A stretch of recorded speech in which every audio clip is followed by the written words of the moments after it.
पुण्यातील तरुण गौतम गायकवाडच्या बेपत्ता प्रकरणात नवा ट्विस्ट पाहायला मिळतोय। 2 दिवसापूर्वी सिंहगडावरून बेपत्ता झाल्याचा बनाव गौतमनंच रचल्याचा पोलिसांना संशय आहे। राजगड परिसरात रस्त्यावरून जाताना गौतम गायकवाड सीसीटीव्ही कॅमेऱ्यात कैद झालाय। पुण्यातील सिंहगड किल्ल्यावरून 2 दिवसांपूर्वी बेपत्ता झालेल्या 24 वर्षीय गौतम गायकवाड या तरुणाचा शोध अद्याप लागलेला नाहीये। हवेली पोलीस, आपत्ती व्यवस्थापन आणि अग्निशमन दल यांच्याकडून सातत्याने शोध मोहीम राबवली जाते। पण आता या प्रकरणाला एक नवं वळण मिळालंय।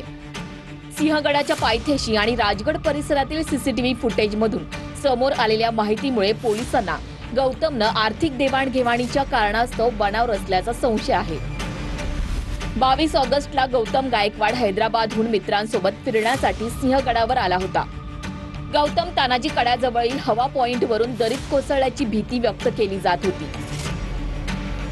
गौतम हा मूळचा साताऱ्याच्या फलटणचा रहिवासी असून सध्या हैदराबादमध्ये राहत होता। सायंकाळी तानाजी कड्याजवळ असताना गौतमनं मित्रांना लघुशंकेसाठी जाऊन येतो असं सांगितलं, मात्र बराच वेळ होऊन देखील तो परत आला नाही। मित्रांनी शोधाशोध केली असता हवा पॉइंट जवळ गौतमची चप्पल आढळली। मित्रांनी रात्री 7:45 वाजता 100 नंबरवर संपर्क साधत हवेली पोलिसांना माहिती दिली। गौतमला शोधण्यासाठी खोल दरीत शोध मोहीम राबवण्यात आली। अंधारामुळे रात्री 11 वाजता शोधकार्य थांबवण्यात आलं। पण आता या प्रकरणाला नवा ट्विस्ट मिळालाय। सिंहगडाच्या पायथ्याशी आणि राजगड परिसरातील 2 सीसीटीव्ही मध्ये पळताना आणि तोंड लपवताना एक जण दिसत आहे। यामुळे पोलिसांना संशय आहे की गौतमनं हा सगळा बनाव रचला असावा। गौतमनं आर्थिक देवाणघेवाणीच्या कारणास्तव हा बनाव रचला असावा असा पोलिसांना संशय आहे। गौतमवर 18 लाख रुपयांचं कर्ज होतं अशी माहिती पोलिसांच्या तपासातून समोर आली।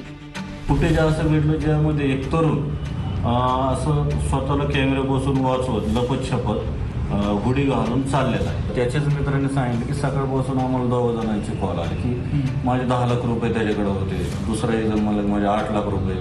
ह्या अँगलने तर काही झालं नाही का, त्याचा पण आम्ही शोध घेतोय। सीसीटीव्हीमुळे या प्रकरणाला नाट्यमय वळण मिळालं असलं तरी गौतमचा शोध लागेपर्यंत या प्रकरणाचा गुंता कायम असणार आहे।